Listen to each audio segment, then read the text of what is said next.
Good morning, everyone. Good afternoon, good evening, depending on where you are in the world. We are starting the class in 2 minutes. We're just checking all of the cameras and lights and everything in the stream health. Can everybody hear me okay right now? Is the sound good quality for everyone?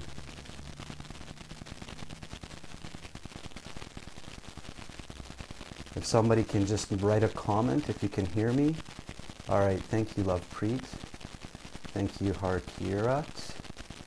Can you see me okay? Is the video okay for you?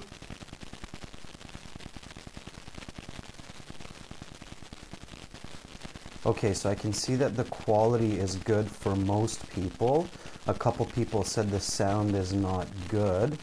Make sure when you're watching this to close your other internet applications so that you get a better feed, okay? So make sure you don't have any big programs or any big internet connections at the same time. I'm going to try to see if I can fix the noise for you a little bit. All right, can you hear me okay now? That is good. All right, how's the sound now?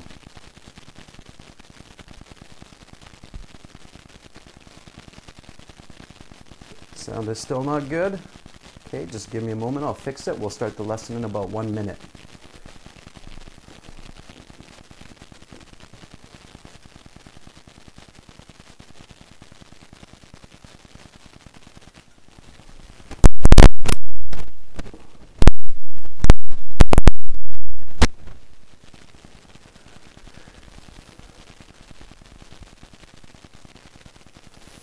Okay, how is the sound now, everybody? Can you hear me okay?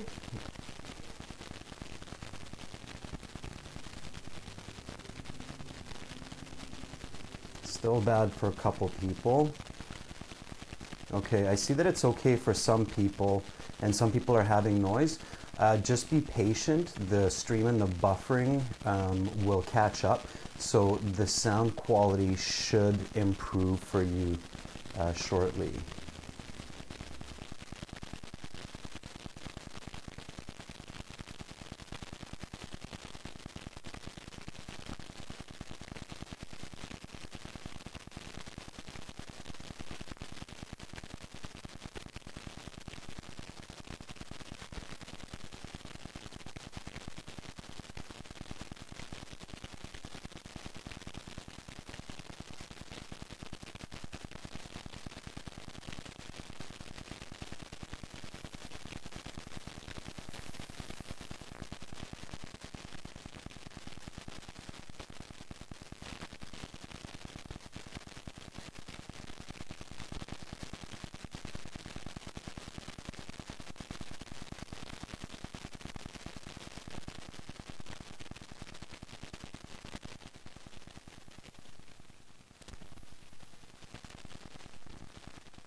Okay, so I just restarted the audio. Can everybody hear me okay now? Is the sound better?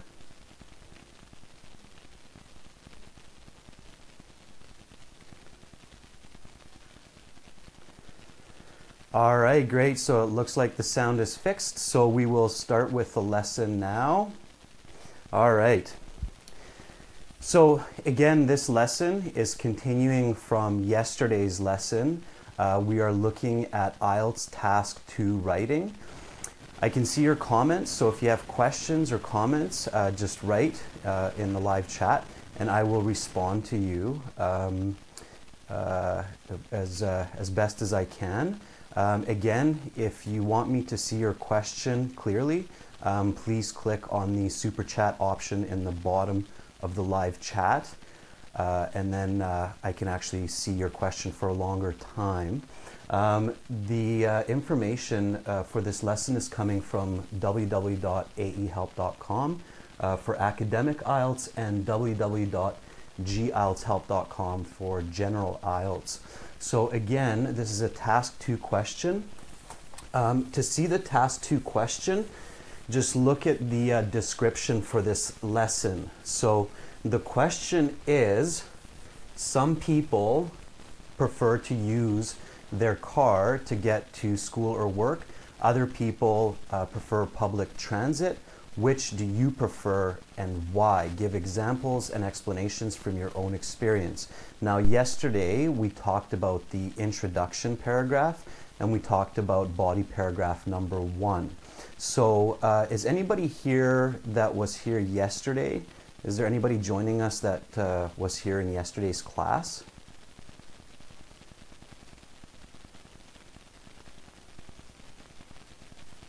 Okay, I see Juhi's back. Nice to see you back, Juhi. So before I start to give the explanation for body paragraph 2 and for the conclusion paragraph, can everybody or can anybody tell me what the most important sentence is for the task 2 essay? So what is the most important sentence in task 2 essay? I'll give you a second to think about that. And I'll give you a hint. It's in the introduction.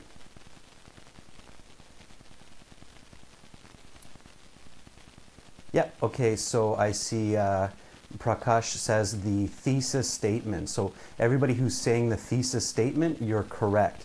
The thesis statement is the most important sentence for task 2 because it tells your reader clearly what the key points of your essay are. So does anybody remember what the 2 key points of the essay are for this question? Who was here for yesterday's class? So anybody remember what the 2 points are that we decided for why we choose public transit instead of driving our own car? Yep. Good job, Naresh. Cheaper is 1. That was our first body paragraph yesterday.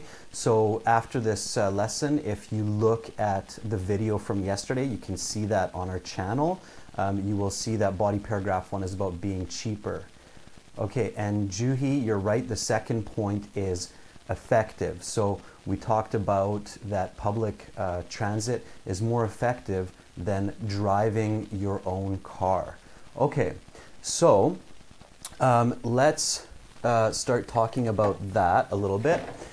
So now that we know our second body paragraph for the essay is about more effective public transit, what's the first sentence of a body paragraph in task 2? So for body paragraph, what should be your first sentence? This is a review from yesterday.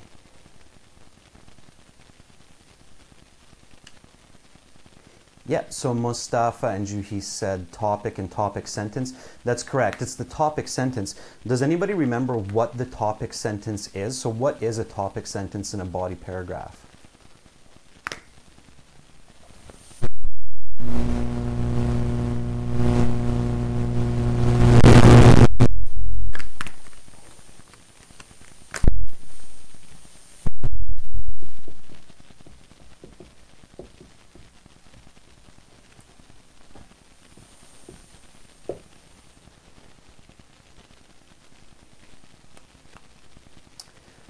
So Muna says that it's an explanation.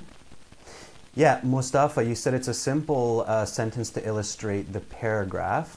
Yeah, that's absolutely right. So it's a simple sentence that illustrates the main idea of the paragraph based on the key point of the thesis statement.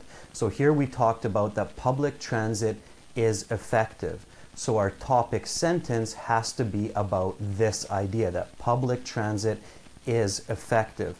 Can anybody come up with an example sentence for this idea, for this topic, that effective travel for public transit?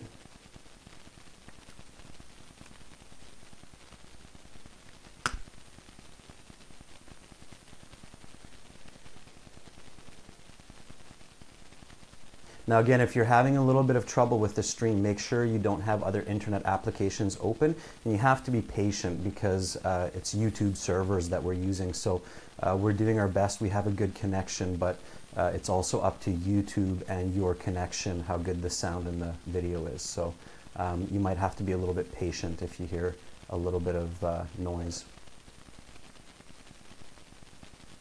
Okay, Mustafa, we already wrote body paragraph 1 about cost effective, so about being cheaper. So we don't want to repeat that in body paragraph 2.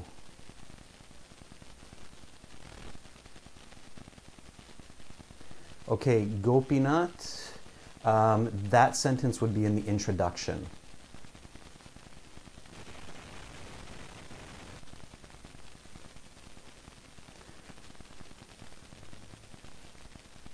Does anybody remember why we said that public transit is effective? So money is one reason, but that's about paragraph 1. So we don't want to repeat that in paragraph 2. What was the reason we said yesterday that public transit is effective? Yeah, so Juhi, good. You remembered from yesterday's lesson that we said that we can multitask while we ride the bus or ride the train. So let's write the example sentence here. Okay, so while taking public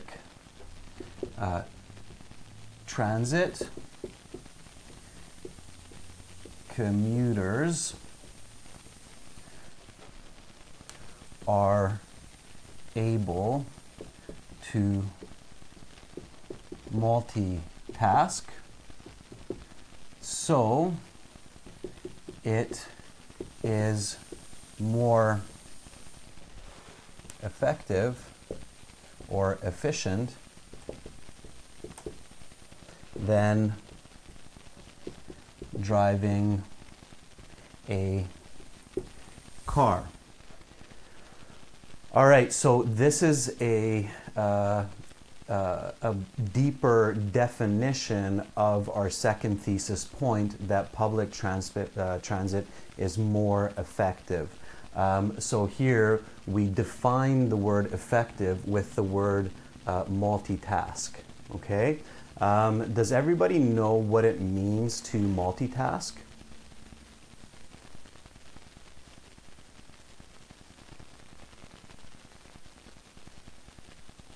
So what does it mean? What does multitasking mean? Yeah, so Juhi says to do many things at the same time. Yeah, that's absolutely what it means. Multi in English means many, and task means to do a job or to complete some type of work. So multi, many, job, task, so many types of jobs. So yes, multitasking means to do several different actions at the same time. Okay? Now we have our topic sentence, so we can go to the second part of the body paragraph. Does anybody from yesterday's lesson remember what the second part of a body paragraph is for task 2? So what comes after the topic sentence?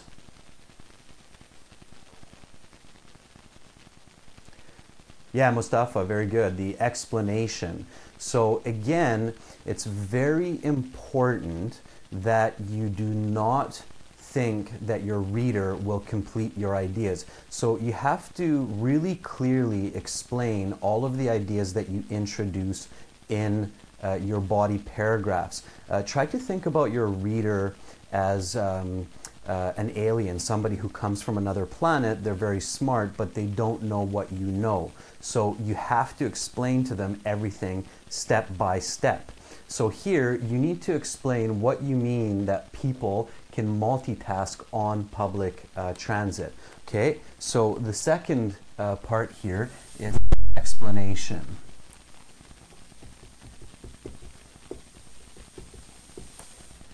Okay, so let's explain this idea. Can anybody explain what it means to multitask while riding public transit?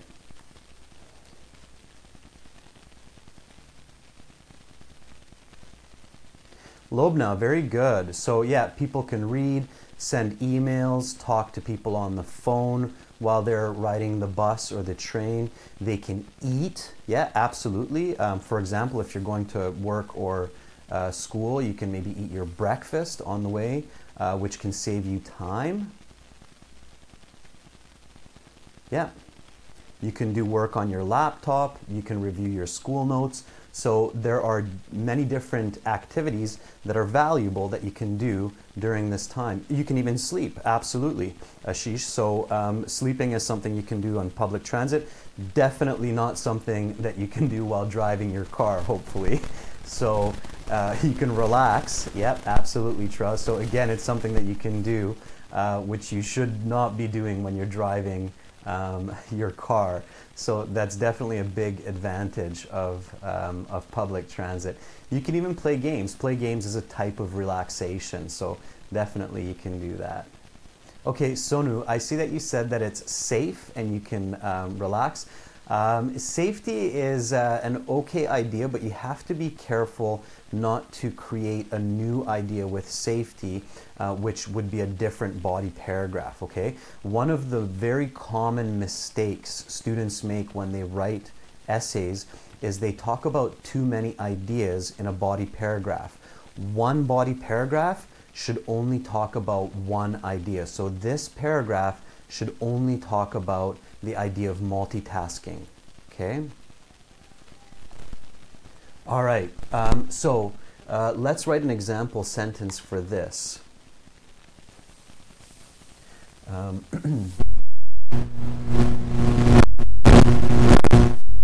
During the time to take a bus or train to school, passengers can read, relax, eat, and study.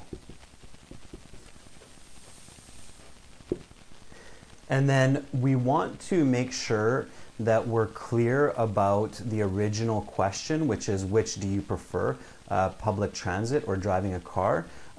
So we want to maybe include a sentence here that shows the reader that we're still clear about the opposite idea of the car. So these are activities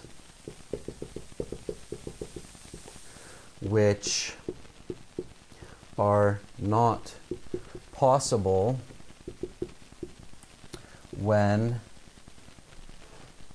driving one's own vehicle. Okay, so here is our explanation. During the time or train to school, passengers can read, relax, eat, and study. These are activities which are not possible when driving one's own vehicle. Okay, so here is a clear explanation of multitasking. This is not an example yet, this is just an explanation. Oftentimes, students confuse explanations with examples, okay? Examples, as I showed you yesterday, are the third part of your body paragraph. So the example comes after the explanation. Okay, so just we'll take a minute here to look at the grammar of the body paragraph so far. Okay, let's jump back to the beginning and let's look at this first sentence. While taking public transit, comma, commuters are able to multitask, comma, so it is more efficient than driving a car, period. What kind of a sentence is this in English grammar? Does anybody know what kind of sentence this is in English grammar?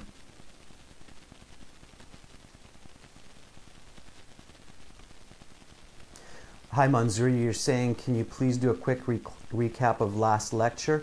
It's a little bit tricky because it's a 3-hour lecture.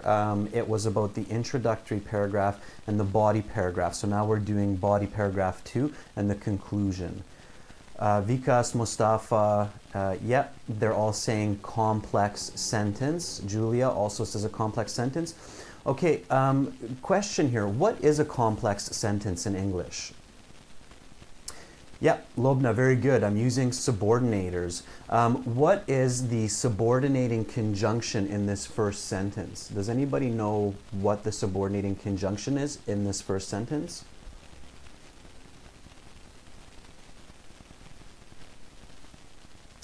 Vikas, wow, yeah, so absolutely. So this is the subordinating conjunction here. While is an interesting subordinating conjunction. In this situation, what kind of subordinating conjunction is while? Can anybody tell me that? So what kind of subordinating conjunction is the word while? Mustafa says contrast. No, Mustafa, in this context, it is not contrast.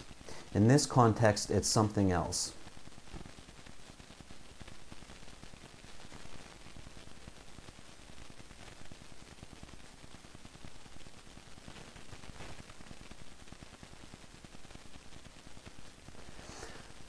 There are a couple of subordinating conjunctions which are in different categories for subordinating conjunctions.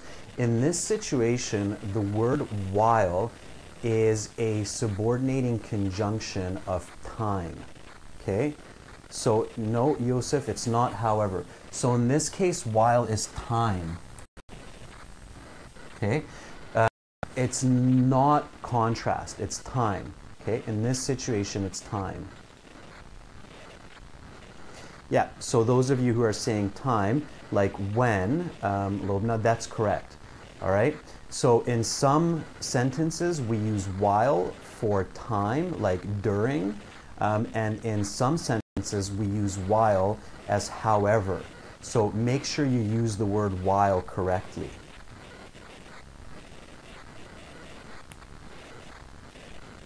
Okay, so the second good question here to make sure you're using good grammar is why do I have a comma here? So why is there a comma after the word transit?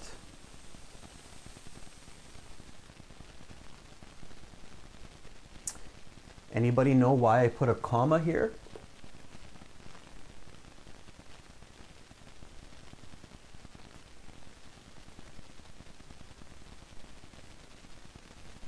I'll give you a second to think about that. This is an important comma. If you don't have the comma, you do lose marks because it's a mistake.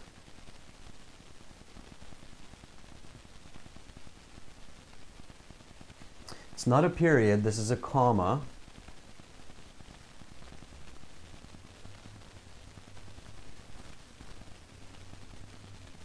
Okay, I'll give you a couple more seconds. It's not the end of one idea.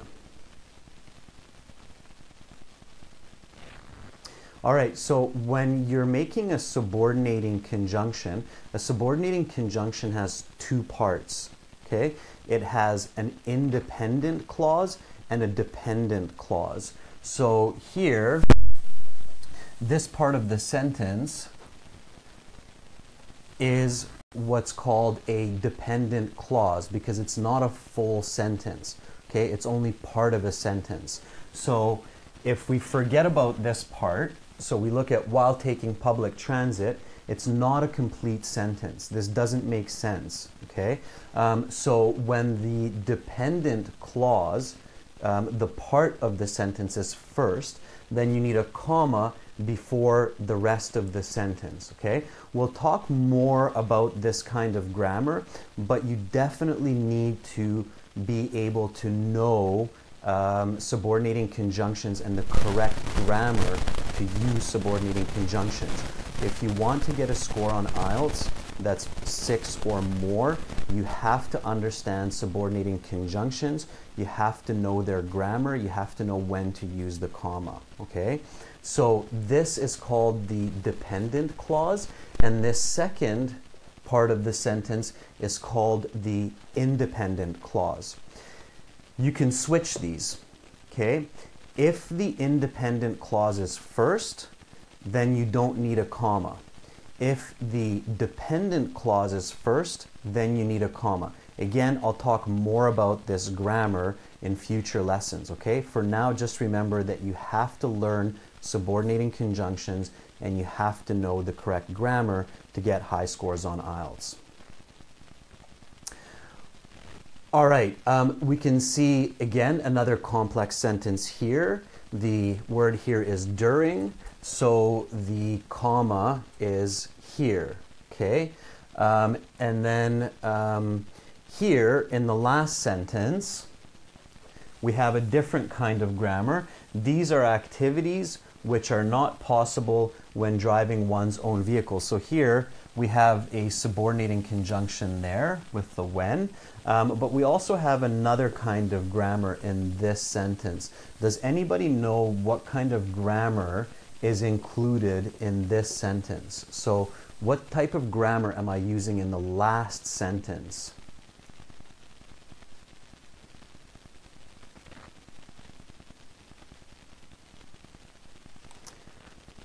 Does anybody know what new grammar I introduce in this last sentence?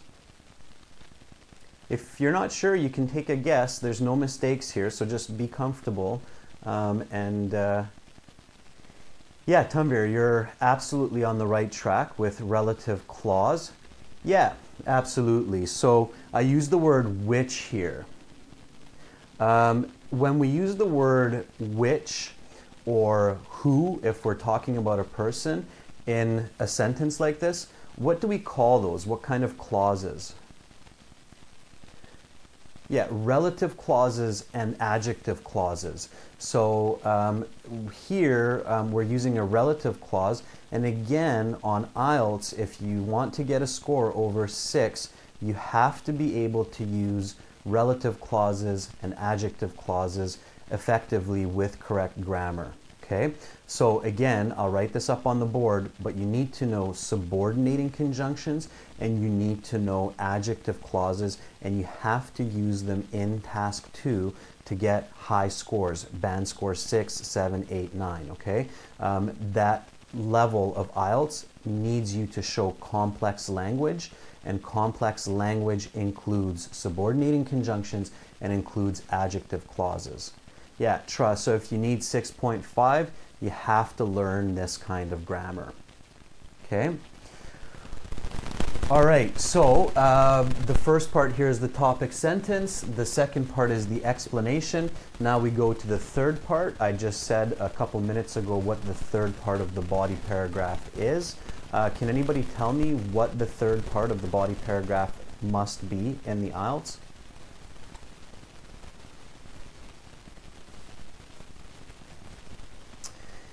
Yeah, very good. Okay, so I see lots of you are saying example, Mustafa, Lovepreet, Susan, I believe that's, yeah, example. Okay, you're right. So you have to give an example in your IELTS Task 2 in each body paragraph. Why? Why do you have to give an example to get a good score in IELTS Task 2?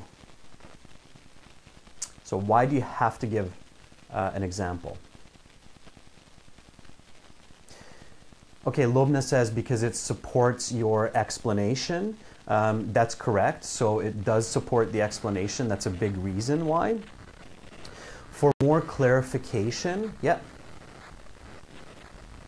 Why is an example more clarification? So why does an example make an idea more clear for humans?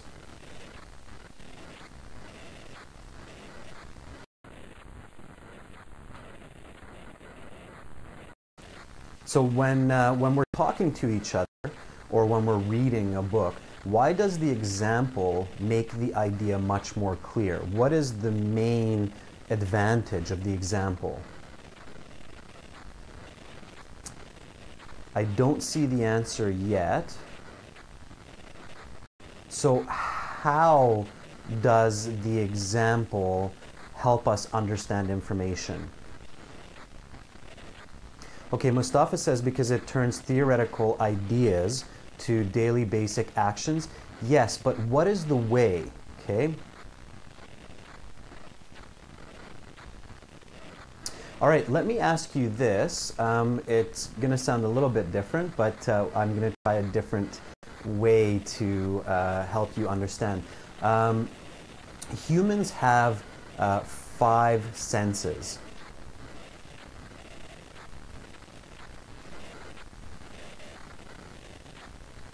So humans have 5 senses. What are the 5 senses that humans have?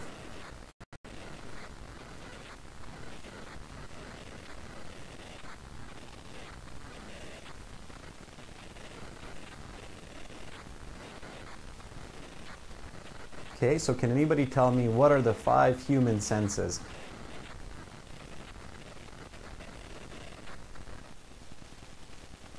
Okay, Mustafa, good. Sight and hearing are 2. Taste and smell, Lubna, are 2 more, so that's 4. And Mustafa, good with the 5th one, touch. Okay, so humans smell, humans see, humans hear, humans taste, humans touch. Okay, which one is the most important for humans? Which of our 5 senses is the most important sense? Maybe not everybody will agree, but most of us would agree on one of them. What is the most important human sense?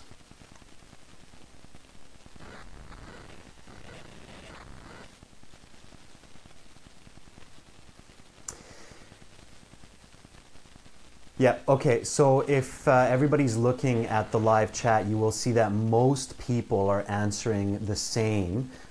So it's vision, okay? Vision is the most important human sense, okay? Most of us will agree that our sight is our most valuable sense. And that makes a perfectly clear idea because the biggest part of our brain, this back part here, the whole back part is used for visual processing. So vision is very important. Okay, let's get back on topic and I'm going to ask you the question again. Why are examples very important for people to understand ideas?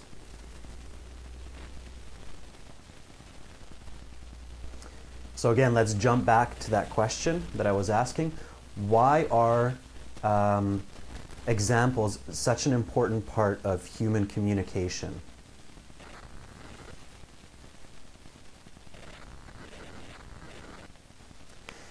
Yeah.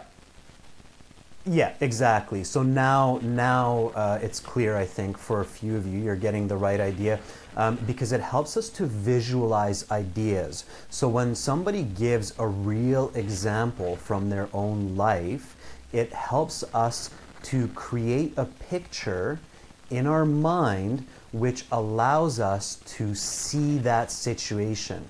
And as soon as we can see an example in our mind, as soon as we can visualize it, the idea becomes much, much more clear, okay? So we need to include examples that are easy to visualize for our audience, for our readers or our listeners. So using good examples with good visual information is very effective for speaking and writing in IELTS.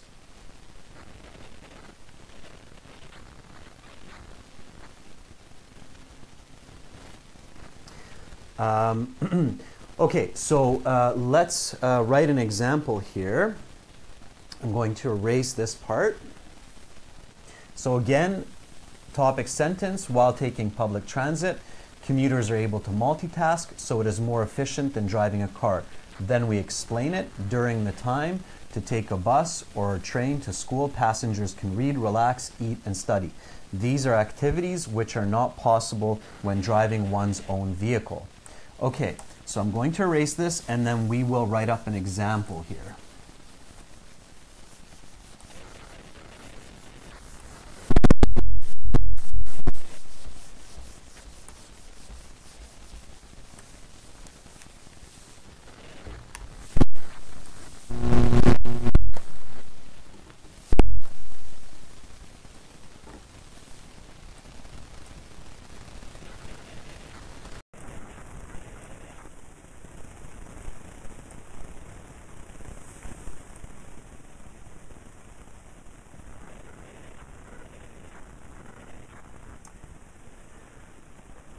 Okay, so our example sentence for the body paragraph should be visual.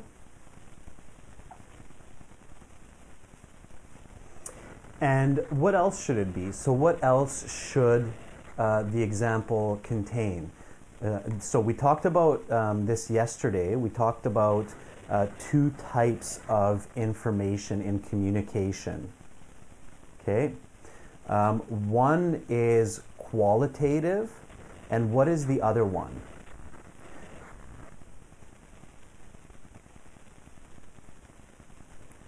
So we can use qualitative information, which are subjective ideas like many or few or best. Okay, Nandi, very good. It's quantitative, yeah. Muniba also, Pavan, yep, excellent. Quantitative information. So when you write an example, you want it to be visual and you want it to be quantitative. And one more important piece here. So visual, quantitative, and what voice? So when we write an essay, there are different authors' voices that we can use. In IELTS Task 2, what is the voice that we're using?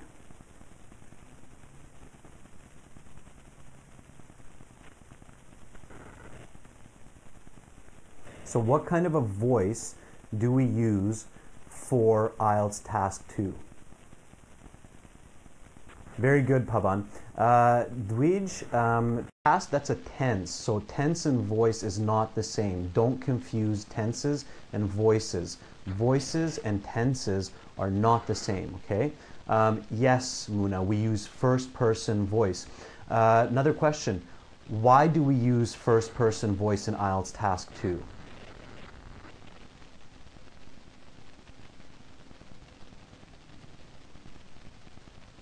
So why do we use first-person voice in IELTS Task 2? And maybe before that question, what is first-person voice?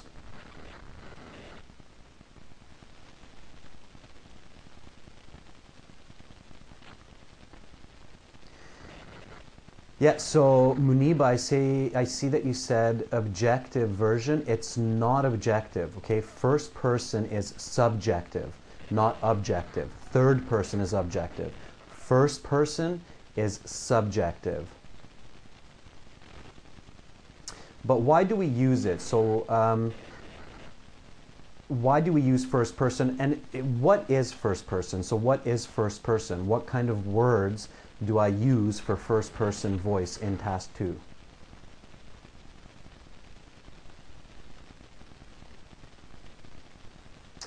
Yeah, knock, Nguyen, absolutely. It's I, me, my. Okay, so we use first person, which is I, me, my. Okay. Why do we use I, me, my in IELTS Task 2?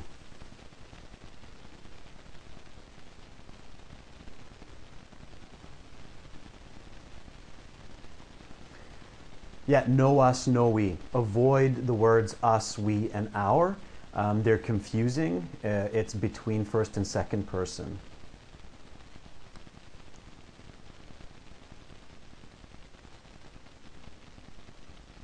Yeah, Nguyen, very good, because it's asking about your opinion, okay?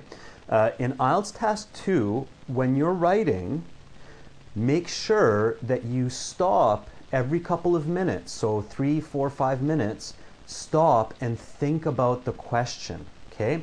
Many students make mistakes because they start writing task 2, they keep writing, and then suddenly it's all their own ideas that are going around in their head, and they kind of slowly lose the question that they're actually trying to answer. So it's a very good strategy in task 2 to stop every 4 or 5 minutes when you're writing your essay and think about the original question, okay? Go back and think, okay, what was that question again? So think about that original question. And in IELTS, the questions almost always ask for your experience, your explanations, your own ideas, okay? The reason IELTS does this is because during the test, you can only use the information that's inside of your head, which means that you need to use the first person voice and talk about your experience, okay? So the question asks you for your ideas, your experiences, and this way you have to say I, me, my, okay? So visual, quantitative, and first person. Good examples include these parts. When you have these parts in the example sentence for your body paragraph, your score will go up, okay? So let's do an example for our explanation. All right, so can somebody write an example before I give it to you? For our explanation. So our explanation was that people who ride the bus can read, answer emails, study, sleep, relax. So can we give an example for this? Can somebody try to write an example in the chat?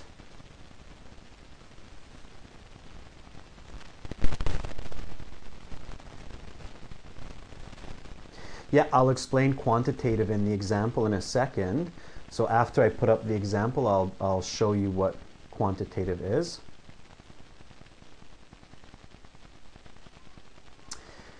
Yeah, Vimshith, you can write about studies and research.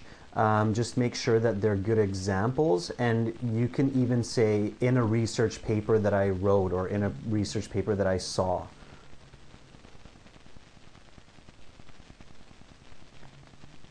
Okay, does somebody want to try an example for the explanation that we had on the board a couple minutes ago?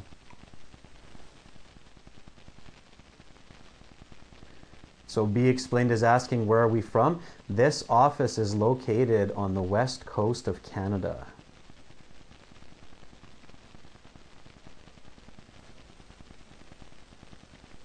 Okay, let's focus here on the example. So anybody, I'll give you a couple more seconds to...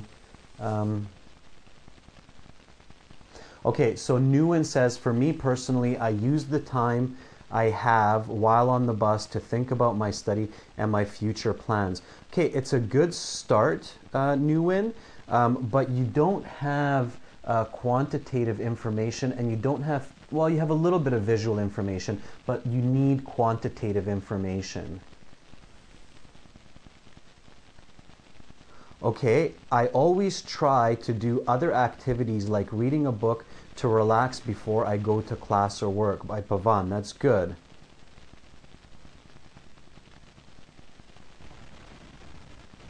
Okay, Susan says, last weekend I went to meet my aunt by public service. At the time I got a chance to hang out with my old friend, which made my trip more interesting. Okay, these are starting to get good. So there's some good visual information there, Susan. So your example, if I close my eyes, I can really picture that. So it's starting to be a good example. You're still missing the quantitative information. What kind of quantitative information can we include in this example?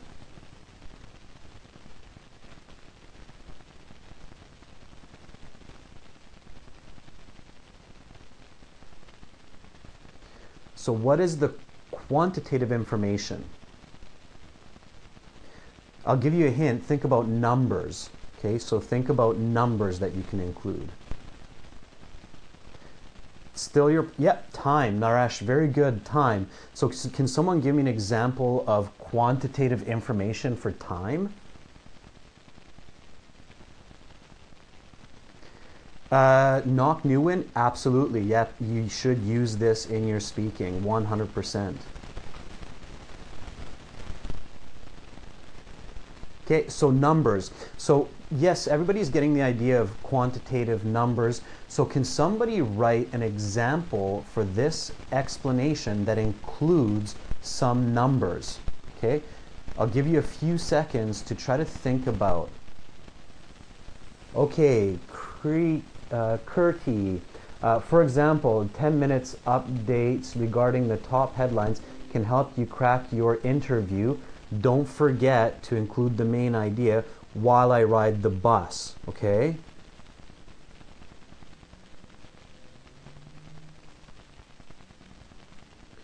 Okay, yeah, so you're starting to get the correct idea now, which is good. I'm going to give you an example here. In the 20 minutes it takes for me to ride the bus to school, I can read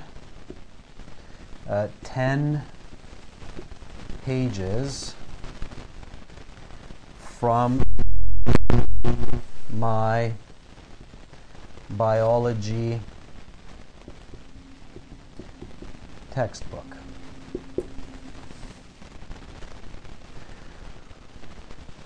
Okay, so here is an example which is first person,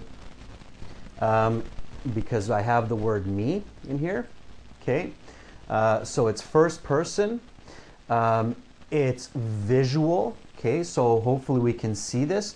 The way I make the information more visual is by adding descriptive words like biology textbook. Okay, so first person. Here we have visual. Okay, and what is the quantitative information here? So what is the quantitative information? Yeah, so the 20 minutes is one of the quantitative information. What's the other? Yeah, Arura.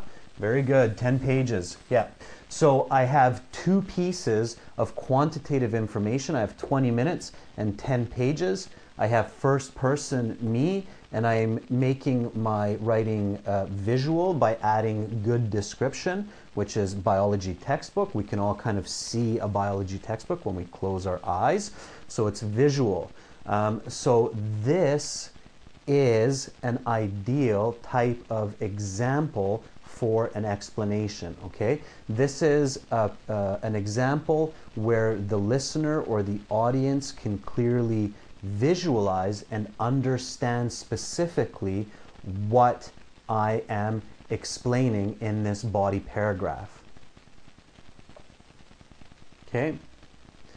So, again, remember that your example needs to be visual, quantitative, and it needs to be first person. All right, so now we have our topic sentence, we have our explanation, and we have our example.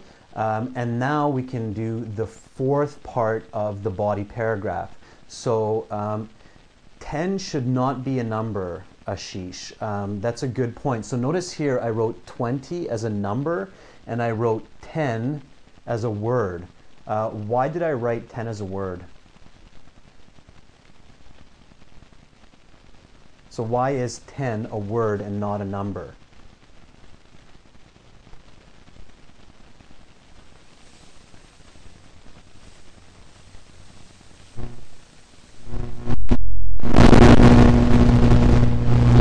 Examples.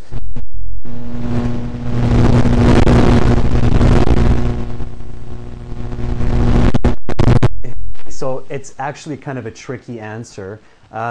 10 is a word because in English there is a rule that when you're writing, numbers 0 to 10 need to be words, okay? So 0 to 10, use words in task 1 and 2. Okay, so in task, oh sorry, mistake here, not in task 1, in task 2. Okay, so use words for 0 to 10, not numbers when you're writing task 2. Now, just a really important piece of information here for the reading and listening section in the answer sheet, only use numbers for all numbers, okay? So it's okay in IELTS for the listening and reading section questions to use numbers. You do not need to use words for the answer sheets for the listening and reading. But, okay, but in task 2, you should use words for 0 to 10, okay? The rule in English is use words 0 to 10 when you're writing an essay or a document. Yeah, you saw me erase that for task 1. Task 1 is an expository essay and you use a lot of numbers because you're reporting on line graphs, bar charts, tables, and so on. It's okay to use numbers in task 1. It's a different type of essay. So for that particular essay, you can just use numbers. Okay, so now we have a good idea about the example for the body paragraph.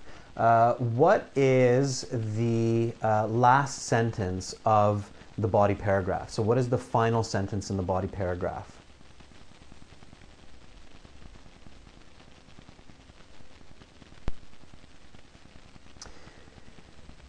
Yeah, so Nguyen says connecting sentence or concluding sentence. Yeah, okay, good. So connection or conclusion. In a body paragraph where you have a body paragraph after, it's better to think about it as a connecting sentence. When it's your last body paragraph, then it's good to think about it as a concluding sentence. Not the conclusion paragraph, but a concluding sentence, okay? So let's talk about that.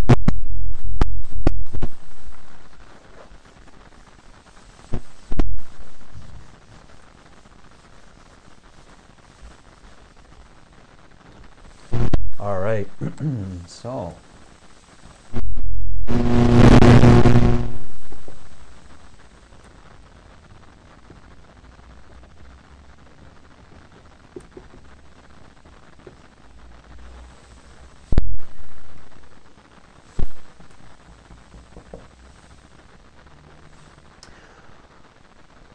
okay, so here, because it's the last body paragraph in the essay, we want to think about it more like a concluding sentence. For body paragraph 1, we think more about it as a connecting sentence. If you have a third body paragraph, then the second body paragraph should also have a connecting sentence. But we only have 2 body paragraphs here, so we're going to think about it like a concluding sentence. Can anybody tell me or give me an example for a concluding sentence for this paragraph?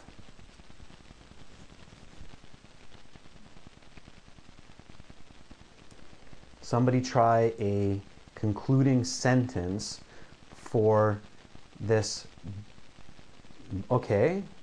Thus is a good way to start, Nandi. So starting the sentence with thus is a good idea.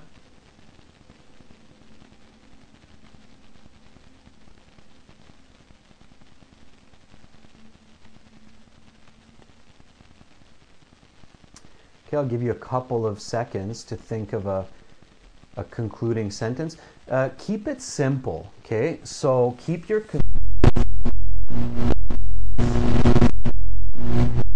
So what should come after hence?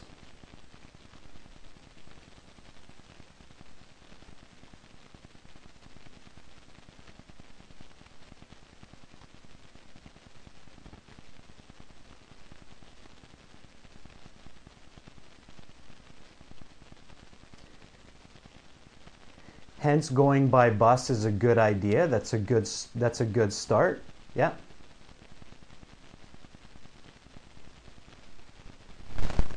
Again, remember the original question. So, which do you prefer?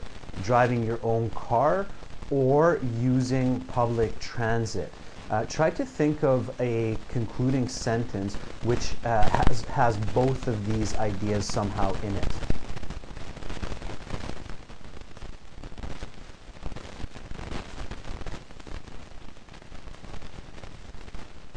So Bibek says, hence, public bus is more efficient than own car. Yeah, can we think of a different word for efficient in this sentence? We already used the word efficient at the beginning of our body paragraph. So can somebody give a synonym for efficient that works really well for this concluding sentence?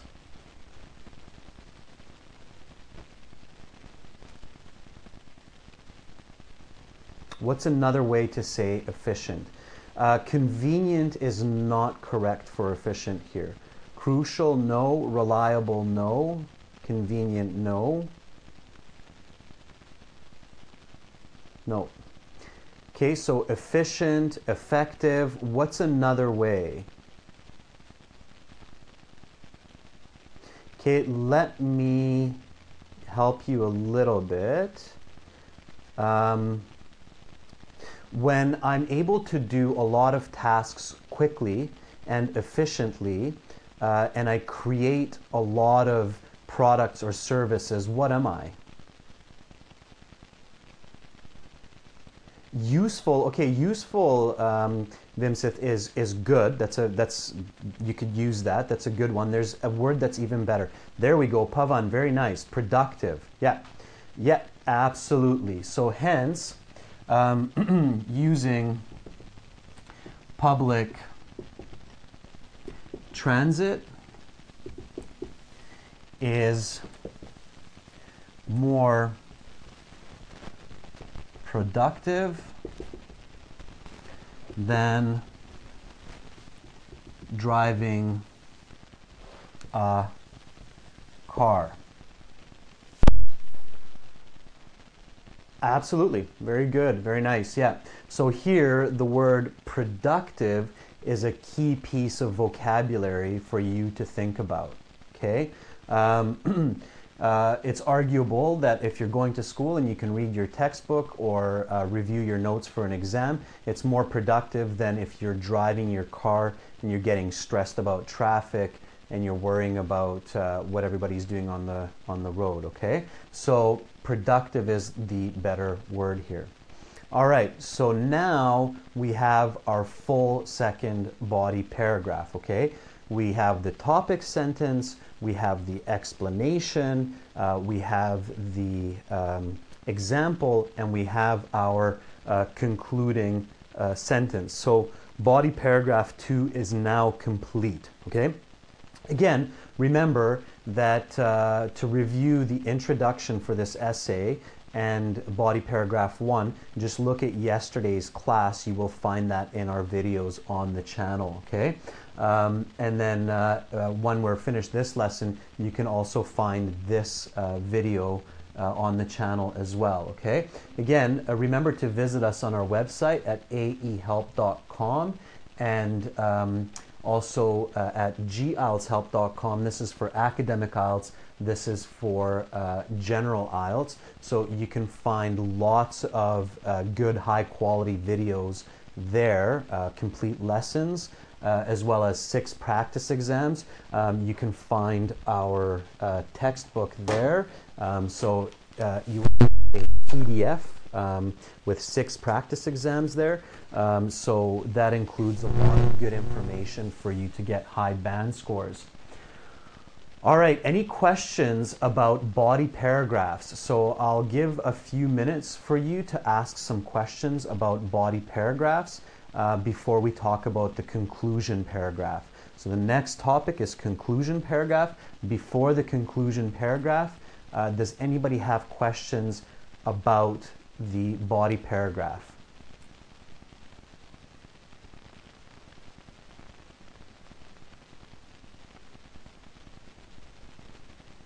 So I'll give you a couple of minutes, or maybe a minute, to ask me questions about the body paragraph. Julia is asking me if this works for every kind of essay. Yes, absolutely. The information might change a little bit, but it definitely works for every kind of essay. Here, the structure is very standard. Okay, so the introduction, body, and the conclusion structure is the same for any kind of essay. The different essay topics in IELTS Task 2 are all persuasive essays, okay? So,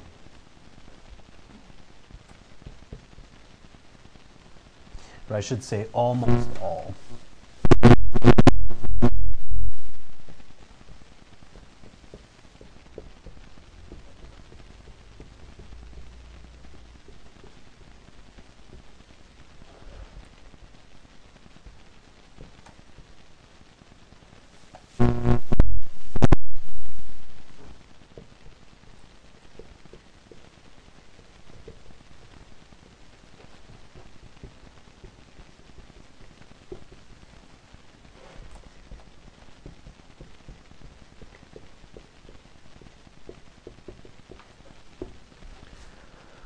Okay, so 95% of Task 2 essays are persuasive essays in first-person voice. So any essay that's asking for your opinion or your suggestion or your argument is called a persuasive essay, okay? If you look up persuasive essays online, or if you join our website and review this topic, then you have a very clear idea of what a persuasive essay is.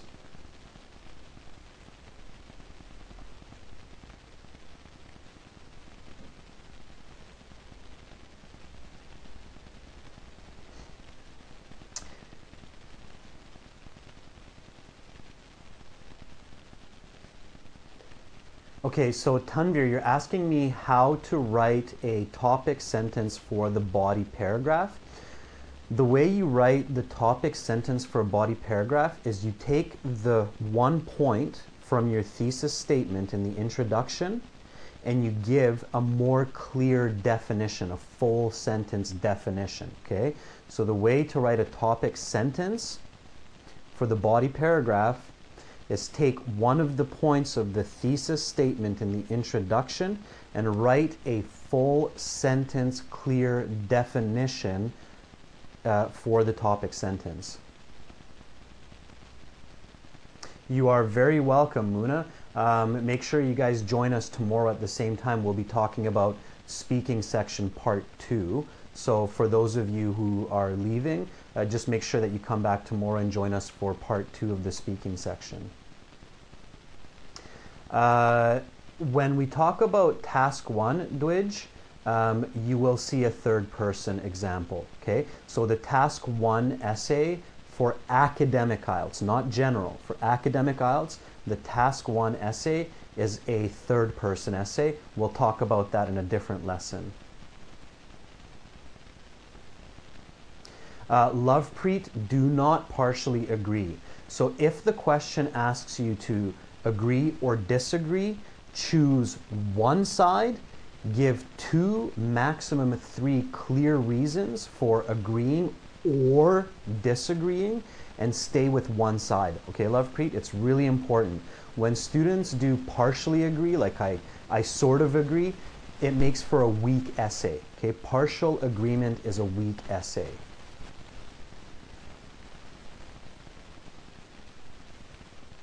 Yes, Jasim, you can use therefore instead of hence. Yeah, absolutely.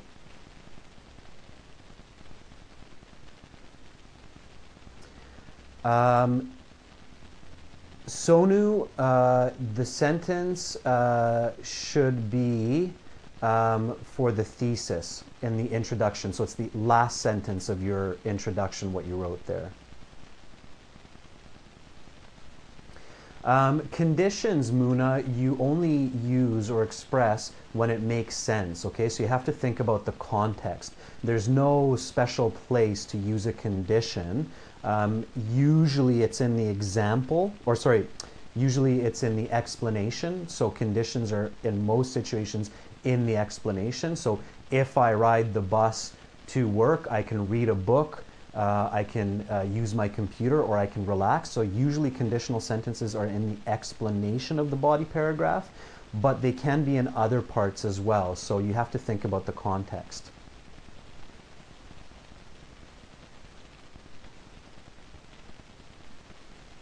Manisha, I will talk about vocabulary later. A lot of students think that you need to have a lot of vocabulary to get a good score on IELTS. Not true, okay? You do not need a lot of vocabulary to get a good score on IELTS. Instead, what you need is you need to be able to use the vocabulary that you have in an effective way, okay?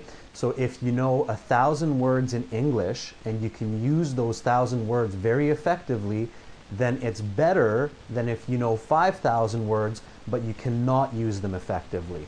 Okay, so IELTS is not about knowing a lot of vocabulary, it's more about being able to use the vocabulary you have effectively.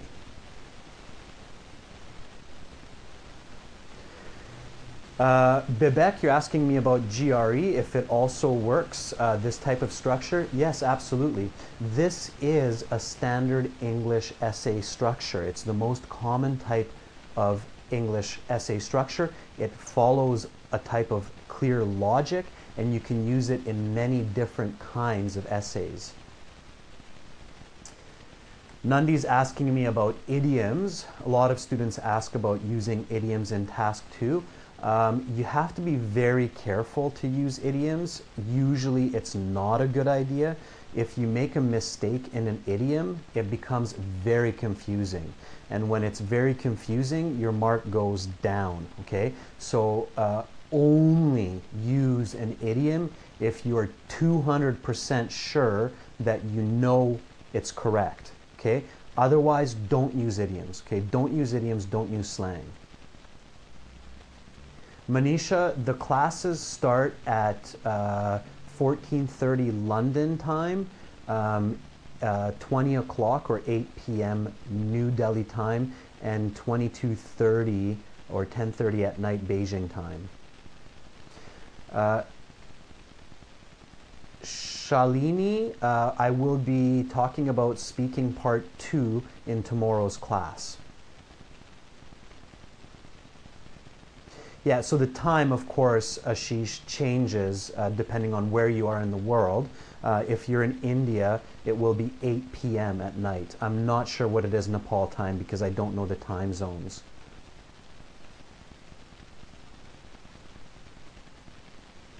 Sandeep, you can learn about task 1 on our website. So if you go to aehelp.com, that's where you can learn about academic task 1. And if you go to gieltshelp.com, that's where you can learn about general IELTS task 1. Okay, I will also do live IELTS task 1 lessons.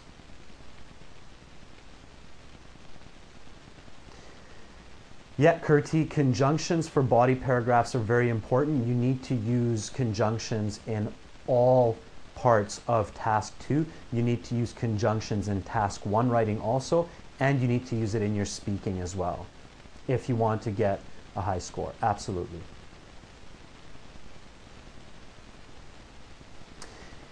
Akram, I will summarize task 2 at the end of the next lesson that I'm going to do here. And I'll go through the key points for introductory paragraph, body paragraph, and the conclusion.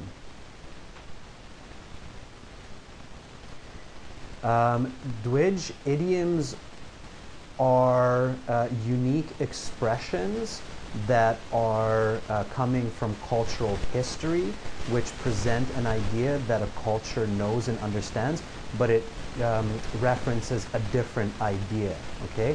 So, for example, in English, if I say, you are the apple of my eye, it means you're the most important person in my life, okay? So that's a type of idiom. Or if I say you have to break a few eggs to make an omelet, it means you need to make sacrifices to get an achievement or to reach an achievement.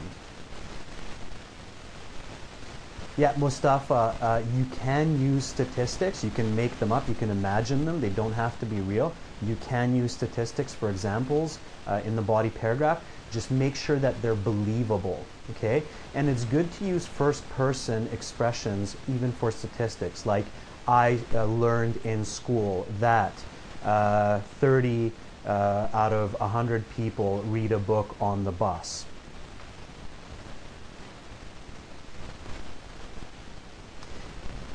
Yes, Chanmi, I will also do reading lessons as well. We have lots of reading materials. We have our own reading examples with questions, so we will be covering reading also. Mustafa, again, one more time, idioms, just be really careful, guys. It's not a good idea to use it. I say avoid idioms, just use clear language. You can still get a high mark. Most situations when students use idioms in task 2, they make mistakes and the marks go down, okay? Yeah, Nguyen, absolutely. I agree with you. It's too risky to use idioms in IELTS. From my experience with students, 9 from 10 times about, when students use idioms, they make mistakes and it's not clear, so don't use them.